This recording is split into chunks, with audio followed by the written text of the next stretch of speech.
Hello, good morning, and welcome to this Dawn Busters Taste Challenge. I have two 40% alcohol straight rye whiskeys. Kentucky straight rye whiskeys, by the way. Yeah, there's a blue in the sky there. Daylight is coming. Here is Old Overholt straight rye whiskey, non-chill filtered, 86 proof,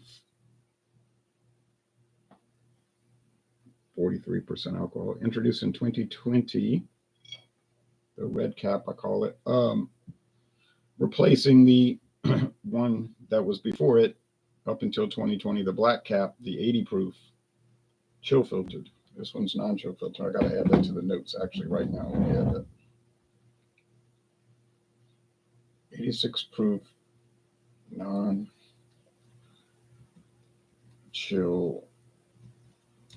chill filtered, 3-year age whiskey. Okay, this was $15.99 at Walmart. Now the new Old Overholt's running about $20, but you might search around and find a deal on it. I don't know. Herbie on wheels. Hello, Herbie. Thanks for watching from India. Hi to you.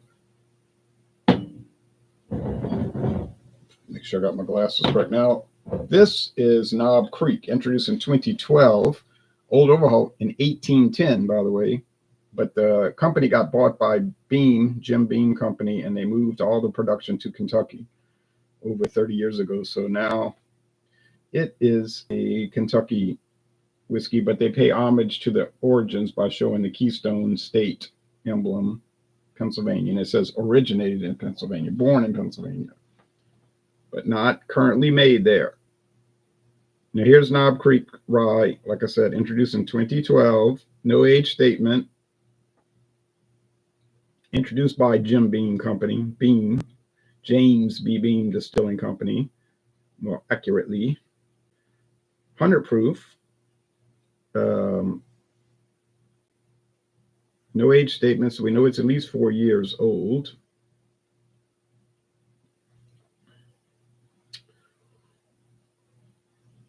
But it was replaced last year by a newer age stated, 7-year age stated product.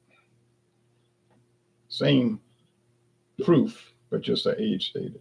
Okay, I don't know why I moisturize a rubber cork. I thought it was real cork. Okay, never mind that.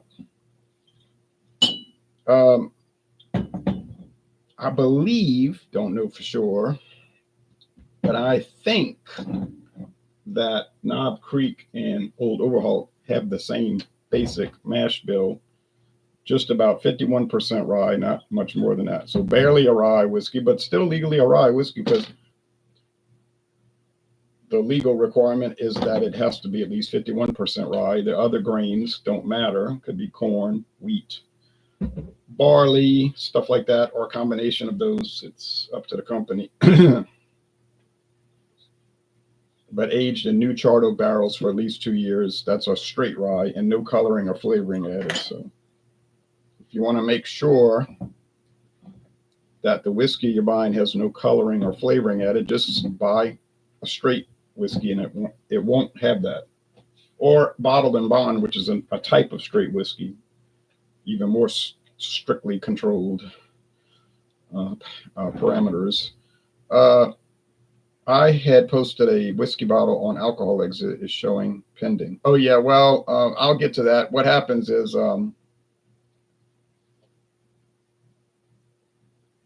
Facebook will catch it and think it's spam, which sometimes it is. Honestly, people just post stupid things like getting dental work, it's spam. But then I have to look at it and decide if it's appropriate for the group and then approve it. So I'll look at it. In fact, I was thinking about that when I was out walking half a mile.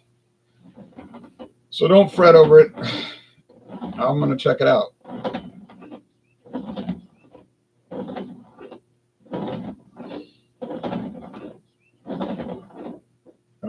Within the next hour. Okay.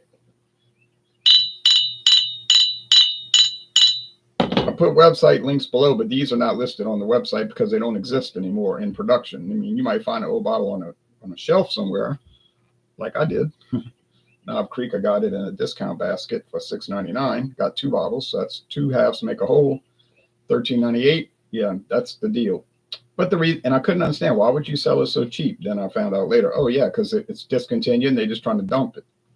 It's fine with me. It benefited me. Now this one I paid regular price, the old Overholt, but then it was replaced a year later. Oh, sorry, 2 years later, so I had to buy a third one. Okay, if I wanted to keep current on the regular old Overholt. Now there's some specialty ones that I just wasn't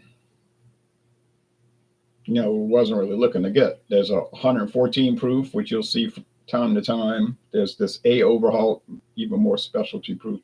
There's the bottle and bond version and so forth. All right, and there's probably more that they don't even acknowledge. I mean, I say that, I don't know that. But these companies tend to do those things, put out products and don't have it on the website. But you know it exists because you're looking at it on the shelf or in your house after you bought it. Yeah, smell like rye. Rye bread. If you've never smelled rye bread, it's kind of hard to translate that over to you. It's a spiciness, mintiness. Doesn't contain any spice or mint. Brian Carpenter, cheers, clinking the mugs. Cheers to you, Brian. Thanks for watching. Same aroma, so that's why I think they are using the same mash bill, because they taste the same. Let's be honest, they taste the same.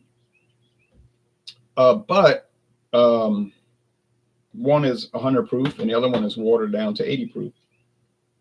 And the way they water it down is they add water to it. True story. Okay, so they bring the proof down, just simply add. Of course, it's treated, to not corrupt the product. Maybe get some minerals, stuff out of it. International Wine and Spirits Competition, gold medal 2014. Outstanding, world's best rye, according to this bottle. Well, that's what the judges thought 11 years ago. Small batch. You say small batch, they have it all over the United States. Yes, doesn't say anything about chill filtering. I know, but on a distillery tour one time, the lady says, you know what a small batch is? What makes a small batch? We didn't know. She said, all it means is that it's smaller than the regular amount. It's not really necessarily small. It's just small relative to what they normally make. So it's kind of phony, They making you think it's like really, really select, but it might just, but who cares? I mean, people get fixated on that, like, it's not handcrafted. Those are marketing terms. Okay, they don't mean much. Small batch, handcrafted, single barrel. Yeah, it does have to come from a single barrel, but that's even sort of a gimmick, but it's fine with me. They just can't use fraud. They can't claim it's straight bourbon, then you find out later it's not straight. Then that could bring in some trouble for the people. Got criminal charges of committing fraud, not to mention civil penalties. But anyway, the companies don't want trouble usually. I mean, they don't want trouble, so they're not going to do that. You would think. Why make trouble for yourself? Whoa, this one's pretty strong. Wow, yowza, that must be the Knob Creek. Yeah, a little bit too strong for me. This is me. 100 proof. I usually steer clear of that. 80 proof's more on my agenda, but some people like higher proof, some people like extremely high proof, and some people like me like the low proof, 80 proof, like Wild Turkey. I'm not really a 101 guy. I'd rather 81 proof, and people laugh at that. Oh, you're cheating yourself. I'm not cheating myself. It's what I like. I think Wild Turkey just is called Wild Turkey. Used to be called Wild Turkey 81, but it is 81 proof. That to me is nice, pleasant, well made. It's the same thing as the 101. It's just, like I say, watered down to lighter. And then somebody told me, well, you could buy the 101 and just add water and bring it down to 81. I said, well, what would be the point of that?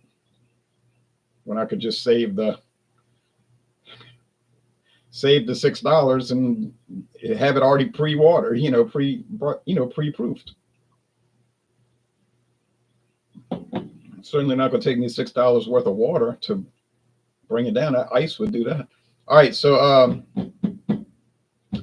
yeah, flavor, minty, spicy rye bread. Like I say, you got to try rye bread if you want to understand what this tastes like. If you've never had bread, I'm just kind of wasting time trying to explain it to you.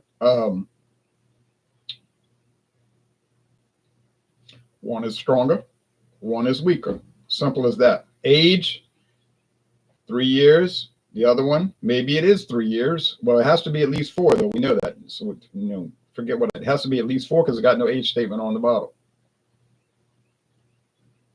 And that's just the law. Any whiskey with no age statement on the bottle has to be at least 4 years old. Now, I don't think that applies to tequila or rum or any of the. I'm talking about whiskey in particular. I think that's a regulation on that class of liquor. I don't think it applies to other ones. I could be wrong. I haven't researched it that deep, but I know for sure it applies to whiskey. Now, rye whiskey does not have to be aged at least 2 years. In fact, there is no specific age requirement. It just says aged. Now, you decide how long you want to age it. You just got to call it rye whiskey. You can't call it straight rye. So that's the difference. Same thing with bourbon. People go, I see them on the internet all the time. And I can understand the confusion. I understand the confusion. They'll say bourbon has to be at least 2 years old. Some people will say 4. No. Sorry. No, bourbon does not have to be aged even 2 years. They got bourbon at Walmart that's 6 months old. And that is the palest looking stuff you ever saw. It's not brown water, it's tan water. But they're not breaking the law. It's just called bourbon. That's the name of something bourbon. Don't say anything on there about straight bourbon. Now, is it any good? Couldn't tell you. Never had it. Certainly looks weird. And I'm not going to try it for no $35. I'll see it selling it for $35. I'm saying, no, I don't think so. Honestly, I probably wouldn't try it for any price. It just doesn't seem appealing to me. But yeah, this is nice. Like I say, a little too strong for my taste, but obviously fits a lot of people's desires because Knob Creek's got a strong following, as you probably know. Knob Creek's very popular. I don't know where it ranks now. I've had trouble lately finding whiskey rankings. The sales figures. I don't know why. I just can't find them. But you can kind of figure that out just by going to liquor stores and seeing what's well stocked and what people just see what people are buying, and what's really promoted. Crown Royal. That's so common. Oh, so very common. And it's number one. You would probably know that just by shopping regularly. And Jack Daniels and Jim Beam and Wild Turkey. We know those are obviously top selling products because they're ubiquitous. Johnny Walker Red Label, Johnny Walker Black Label, those two companions, so popular. Jameson, Dewar's, always see Dewar's out here, there, everywhere you look. Dewar's. I know one store manager called it Dewar's. He's not saying it wrong. I mean, it is pronounced Dewar's, but he's not phonetically wrong because it could be Dewar's. You don't know. He doesn't know where the accent's supposed to be. But I heard him calling it Dewar's, but it's actually Dewar's. But anyway, some are doers. Some are not doers. They don't do anything. They just sit around thinking about it. Okay, wink, wink, nudge, nudge. Say no more. Just bad, ridiculous humor. Yeah, so got it right. Knob Creek, not much of an achievement because how much of a challenge is it? It's a challenge in name only. You're not going to very likely confuse an 80 proof and 100 proof. I guess it could happen. I wouldn't think the likelihood would be very high. because they're just so noticeably different. Now you get down to 10 proof, 80 to 90, 90 to 100, and then it could become, now that's a challenge because those can cross over. But once you add a 20 proof difference, yeah, you're not going to confuse them. It'd be like beer, you got a 4.2% beer and you're going up against a 4.7. Well, there's a good chance you could confuse those, considering, assuming they're very likely, very similar, you understand? But you're not going to confuse a 4.2 with an 8. You're just not. Like Natty Daddy. The Imperial Natural Light is what it is. Natural Light and Natty Daddy are the exact same recipe. I didn't make that up. That's not something I heard from some dude that I know. It's on their website. Okay, it's not some hearsay evidence. They say it on the Natural Light website. They take the same ingredients of Natural Light and they just don't water them down, because apparently, now this is hearsay, that they take Imperial lagers like Natty Daddy, Natural Father, and to get a light beer, they just add water until it's down to the 4.2 where they want it, or 3.8 in some cases, whatever the brand. So yeah, they wouldn't really have to do anything to make Natty Daddy except not add the water, right? That's probably what they realized one day in 2011. They were like, hey, we ought to, before we water it down, we ought to just can and bottle some of this stuff, because I think you can get bottles of Natty Daddy, but try finding them. Maybe draft, but I've never seen that. Let's just sell it as a strong version. People would buy it, and people do buy it. So yeah, that was a smart idea. Now, could they do that with Miller Lite? Well, yeah, I guess they could do it with anything. I don't think Molson Coors is much of a risk taker as Anheuser-Busch, though. They kind of like want to keep things very, very close to the vest, very careful. And then you get to a point where then it's maybe overdone. You got too much of it. They already make the Steel Reserve 211 8.0 or 8.1, right? Yeah, 8.1. Could that be a base for one of their light beers? It could. I doubt it, because they bought Steel Reserve from another company back in 2001. That was acquisition. It was Mackenzie River Corporation. They might have made it for them all along. I get the suspicion they were making it for them all along. I don't think Mackenzie River Corporation had any breweries. I just think they owned the brand. But whatever the case, they did sell it to Miller in 2001, and then Miller started to expand it. They came out with an 8.1, and then the black can 8.1%, which was the same ingredients, but I find they had a different flavor. So I think they were using different hops. That was it. Same everything, but the hop variety was different. Gave it a slightly altered flavor, and I think a better flavor, but they got rid of it. So yeah, they probably never did use that as a base. In Louisiana, we get a 6% version. I can get Milwaukee's I can get Steel Reserve 211 every day, but it's 6%. Now, why they made that choice is a very good question.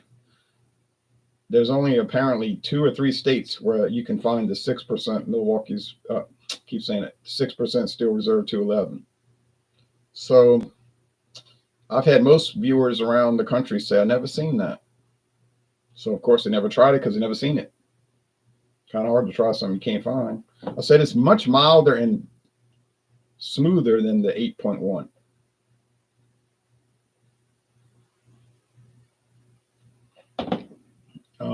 What they determined Louisiana wanted, I don't know. It's a mystery. Now, back in the 90s, when it was owned by Mackenzie River Corporation, we got Steel Reserve 211, but it was the 8.1%. I have a bottle. I kept it in my collection. I can go get the bottle. So it used to be those 22-ounce bomber bottles. Call them bombers. I don't know why. Looked like a bomb, I guess, that was dropped during World War II or something. But that's what we got. I would buy it occasionally. I found it was a bit strong though. I remember buying that at Schwegmann's in 1998, and I thought it was only like $1.19, something like that. And I was like, well, this stuff has a good flavor. It's a little bitey, a little harsh, I thought, to me. So I didn't really buy it, but I thought it was interesting. And then I found out Miller took it over, and then in 2003 they came out with something called Steel 6. Now finding those cans would be a collector's item because just maybe for a month or two they sold it as Steel 6, and it had its own label. I never saw those, and then I wish I had, because I'd have kept it without a shadow of a doubt. But then it just went to Steel Reserve. They have the identical label. They went to the same label, identical, but one in the top left-hand corner says 8.1, and the other one says 6.0, and you have to look carefully. Now, if you go to Texas, Orange, Texas, it's going to say 8.1. Cross the river, the Sabine River on Interstate 10, eastbound, get off at your first exit, which is right across, right past the Welcome Center. Pull into the gas station or that little tourist. It's like a little mini casino and a gas station and a convenience store. And first thing you'll see Steel Reserve 211, but it'll say 6, and that's only like 2 miles apart from each other. And it never change. It never gets crossed. Never gets crossed up. One side the state line, 8.1, cross the state line, immediately it's 6.0. Same thing with Louisiana and Mississippi. Here, 6, cross right into Mississippi. As soon as you get across the state line on the interstate, you get right off the exit. There's a convenience store. So same story. And that's the name of that tune. Okay. What you see is what you get. So the winner is me, but I didn't win much because it was no kind of challenge. I think anybody in the world doing this challenge will get it right. Well, let's just be honest. Anybody's going to get it right. Ain't nobody getting it wrong. Now the third, now this was 86 though. This was 86 to 100. So now we only 14 proof difference, but it still did make a difference. 14 proof. Tomorrow, maybe, hopefully tomorrow, if I do another taste challenge, it's going to be the current Old Overholt, 86 proof, non-chill filter, but now they extended it to 4-year age. So now it's a 4-year age. To me, it doesn't make any difference. I don't see where it's any different, but some people might say it is. Maybe they can do better than me at picking it up. But whatever the reason, they wanted last year they wanted, it could have been late 23, but I think I didn't see it till last year. They wanted to bring in this 4-year age. It says right there on the label, prominently 4-year age. So they're obviously trying to promote that.